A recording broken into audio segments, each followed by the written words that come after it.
యెహోవా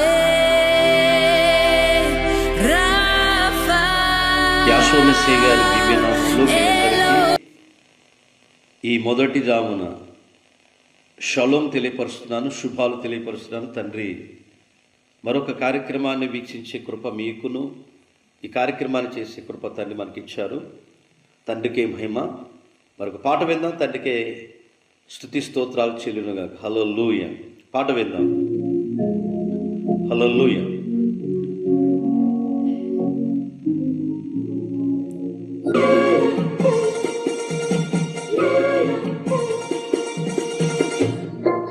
నీ సేవలోనే ఆనందము, నీ మాటలోనే అనురాగము. నీ సేవలోనే ఆనందము, నీ మాటలోనే అనురాగము. నీవు లేని బ్రతుకు వ్యర్థము, నీవు లేని బ్రతుకు వ్యర్థము.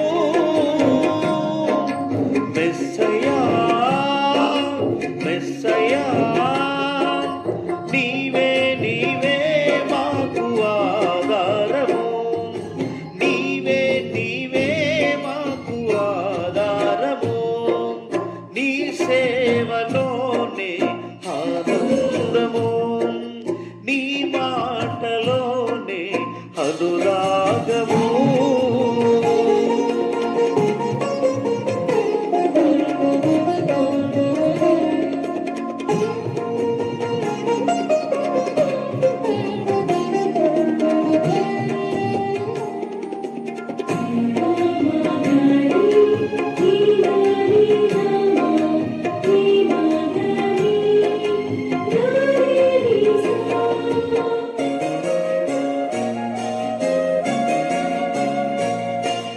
నీ ఆజ్ఞలు చదివినప్పుడు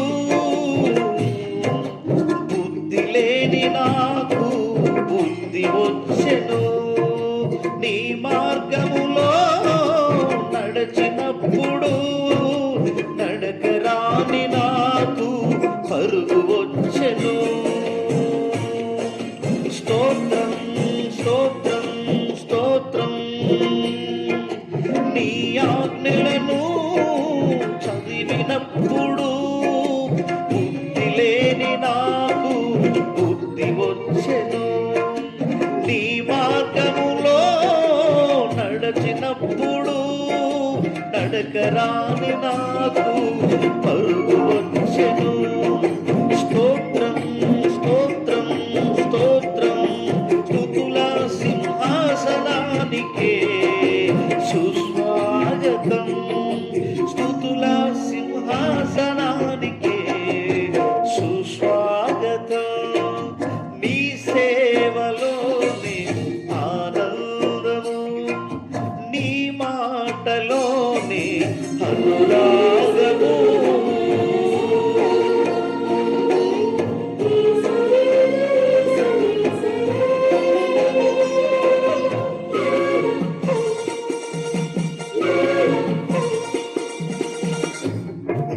నీ చూపు నాపై ప్రసరించగా మరణించిన నాకు ప్రాణమొచ్చెను.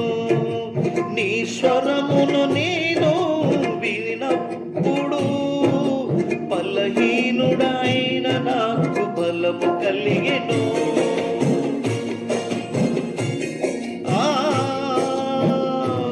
నీ చూపు నాపై ప్రసరించగా మరణించిన నాకు ప్రాణమొచ్చెను. నీ స్వరమును నేను వినినప్పుడు బలహీనుడైన నాకు బలము కలిగెను. స్తోత్రం స్తోత్రం స్తోత్రం. స్తుతుల సింహాసనానికే సుస్వాగతం, స్తుతుల సింహాసనానికే సుస్వాగతం. నీ సేవలోనే ఆనందము, నీ మాటలోనే అనురాగము. అనురాగము, నీ సేవలోనే ఆనందము, నీ మాటలోనే అనురాగము, నీవు లేని బ్రతుకు వ్యర్థము, నీవు లేని బ్రతుకు వ్యర్థము. మెస్సయ్యా మెస్సయ్యా, నీవే నీవే మాకు ఆధారము, నీవే నీవే మాకు ఆనందము, నీ సేవలోనే ఆనందము, నీ మాటలోనే అనురాగము. చాలా ప్రాముఖ్యమైన సమయానికి వచ్చేసాం. తండ్రి యొక్క మాటలు, ఈ వాగ్దానాలు శ్రద్ధగా మరి ప్రతిరోజు వీక్షిస్తున్న మీకు హృదయపూర్వకమైన షలోం తెలియపరుస్తున్నాను.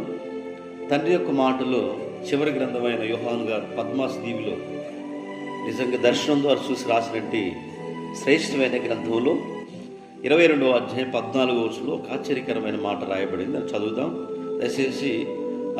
ప్రకటన అంటే దర్శన గ్రంథం చదువుదాం. 22వ అధ్యాయం. ఆ పట్టణంలోనికి ప్రవేశించినట్లు తమ వస్త్రములను ఉతుక్కున్నవాడు ధన్యుడు. ప్రేమేంటి సహోదరులారా, మనం వేసుకున్న ఈ బట్టలు కాదండి, ఇవి సాయంత్రానికి తెల్లబడి నల్లబడి ఎరుపైపోతాయి. కానీ సర్వోన్నతుడైన యావే తండ్రి యొక్క పట్టణం ఉందట. ఆ పట్టణంలోకి వెళ్ళాలి అంటే మన వస్త్రాలు ఉతుక్కోవాలంటే హృదయం అనే వస్త్రాలు ఉతుక్కున్నప్పుడే ఆ పట్టణంలోకి ప్రవేశం. ఈరోజు ఏరే దేశం వెళ్ళాలంటే ఈసా కావాలి, ఇంకా రకరకాలైన ఆప్షన్ పెడతారు. ఆ పరలోక పట్టణానికి వెళ్ళాలంటే ఏం లేదండి, డబ్బులు కట్టే పని లేదు, చాలా సింపుల్. మన వస్త్రాన్ని, పాప వస్త్రాన్ని ఉతుక్కున్నవాడు ధన్యుడని రాయబడింది. కనుక కీర్తన గ్రంథం 51వ అధ్యాయం 7వ వచనంలో కూడా దావీదు అంటాడు,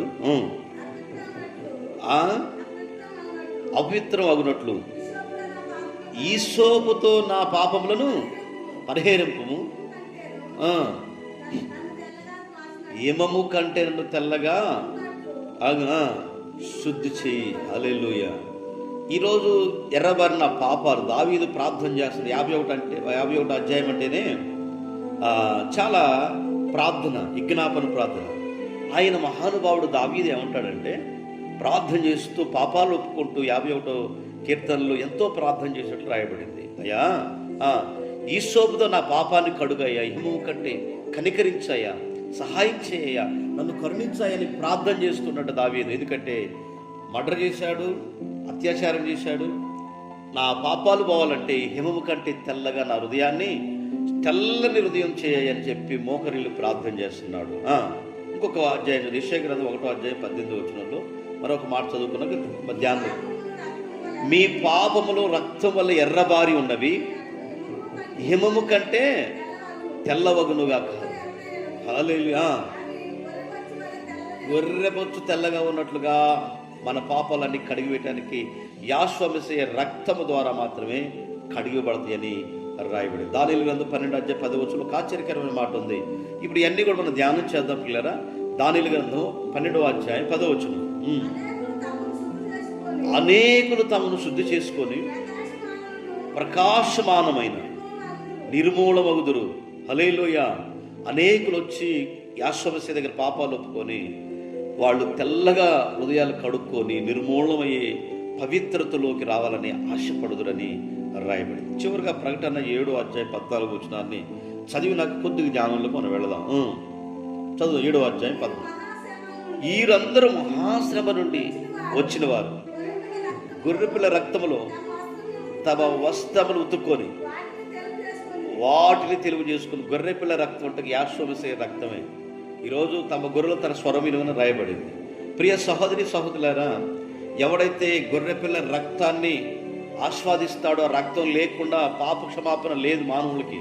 ఈరోజు నువ్వు ఎన్ని వేషాలు వేసినా, ఎన్ని దర్శనాలు చూసినా, ఎంత స్వస్థత జరిగినా, మత్తయి సువార్తలు అంటాడు 7వ అధ్యాయం 21వ వచనంలో, ప్రభువా ప్రభువా పిలుచు ప్రతివాడు నావాడు కాదు, కానీ తండ్రి చిత్తం చేవాడే నావాడు. కనుక అయ్యా అనేకులు వచ్చి దెయ్యాలలో కొట్టాం, భూతాలలో కొట్టామని రకరకాలైన వేషాలు వేదురు, కానీ అక్రమము చేయవారులారు నా యొద్దకు పోండి అంటున్నాడు రక్షకుడు. ఈరోజు మనం ఎన్ని వేషాలు వేసినా, ఎన్ని గంతులు వేసినా, గొర్రెపిల్ల రక్తంలో తెలుపు చేసుకోకపోతే, మన హృదయం మారకపోతే, ఎన్ని సంవత్సరాలు గడిచిపోయినా, ఎంత యూట్యూబ్లో వాక్యాలైనా ఏం చేసినా, నీ యొక్క హృదయం మరి మార్పు కావాలి. మార్పు అయినప్పుడు మాత్రమే ఆయన కృప, ఆయన సన్నిధి. ఆ పట్టణంలోకి వెళ్ళాలంటే మొదటి మాట ఏంటంటే, ఆ పట్టణంలోకి వెళ్ళాలంటే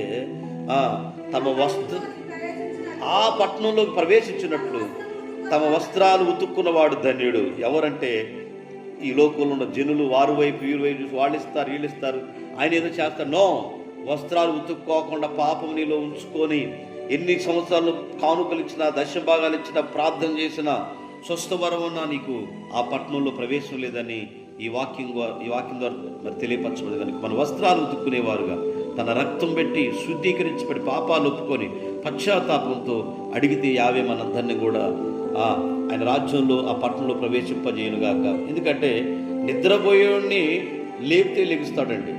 నిద్రపోయినట్టు నటిస్తే వాళ్ళు లేవడు. ఈరోజు పాప ముసుగులో ఉన్నామేమో, పాపం నేను పరిశుద్ధుని అనే భ్రమలో ఉన్నామేమో. పాపాన్ని ఒప్పుకోవాలి, పశ్చాత్తాపడి దావీదు ప్రార్థన చేశాడు, క్షమాపణ కలిగింది. హత్య చేశాడు, అత్యాచారం చేశాడు, కానీ ఆయన పాపానికి క్షమాపణ దొరికింది. ఈరోజు మన పాపాలకు క్షమాపణ దొరకాలంటే పశ్చాత్తాపడాలి.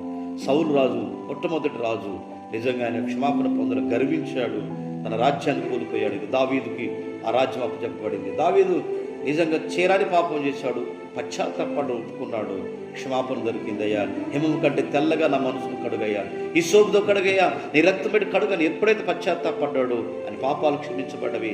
ఇతడు దావీదు కుమారుడు, ఇతడు కూడా దావీదు పట్టణం నేడు రక్షకుడు పుట్టి ఉన్న పేర్లు వచ్చినాయి కనుక ఈరోజు మనం అందరం కూడా అట్టి కృపలో ధన్యతలు మనం అందరం కూడా పశ్చాత్తాపంతో ప్రభు పాదాల దగ్గర గడిపే భాగ్యం దయచాలని వేడుకుని తండ్రి నీ కొందనాలు, నీ బిడ్డలను ఆశీర్వదించండి, కృపతో నింపు బలపరచమని, ఈ కార్యక్రమాన్ని ఎందరైతే వీక్షించారో వారిని, వారి పిల్లల కుటుంబాన్ని మీరు దీవించమని, ఏ క్షణం మంది వీక్షించినా ఈ ఛానల్ని మీరు ఆశీర్వదించమని, ఇంతవరకు ఈ కార్యక్రమం జరిపించేందుకు మీకే కోట్లాది స్తుతులు చెల్లిస్తూ, ఘనత మహిమ ప్రభావాలు మీకు చెల్లిస్తూ యాషువా మెస్సయ్య గారి నామమున అడుగుతున్నాం తండ్రి, ఆమేన్.